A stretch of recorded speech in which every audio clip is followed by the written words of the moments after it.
If you're in the market for a new productivity and collaboration app, Microsoft has you covered.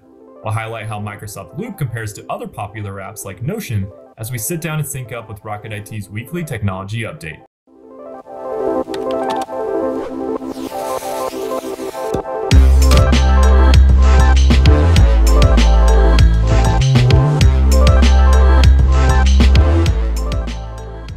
Hello everyone, I'm Chris Swinson, Technology Insider here at Rocket IT, and welcome to Sync Up, your new home for trending technology news.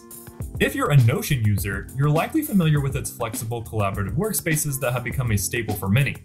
Well, hold on to your keyboards because Microsoft has just entered the scene with its own take on this concept, Microsoft Loop. Now, if you're wondering how Loop stacks up against Notion and what unique twists Microsoft brings to the table, you're in the right place. Perhaps the most obvious difference is the interface. Loop adopts a flexible and collaborative workspace, much like Notion. The familiar feel extends to the user-friendly interface, allowing you to access tools and formatting options effortlessly. But here's where Loop stands out. Being a Microsoft creation, it seamlessly integrates with other Microsoft software. Imagine taking parts of your Loop pages and effortlessly sharing them across apps like Teams and Outlook. That means no more context switching headaches. This is a game changer for those who want to collaborate within the Microsoft suite. Next, Loop comes equipped with Microsoft's AI-powered Copilot assistant. Need help drafting text or summarizing pages? Copilot has your back. It's like having a virtual teammate enhancing your productivity within the app. Now, for the important details.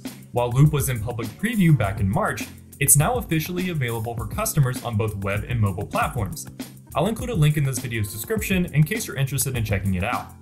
Now, as you might imagine, Loop works best when it's being used by a whole team.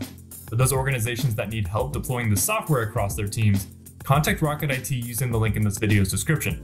And to stay up to date on trending technology news, hit that subscribe button and the bell to catch us on next week's episode of Sync Up with Rocket IT.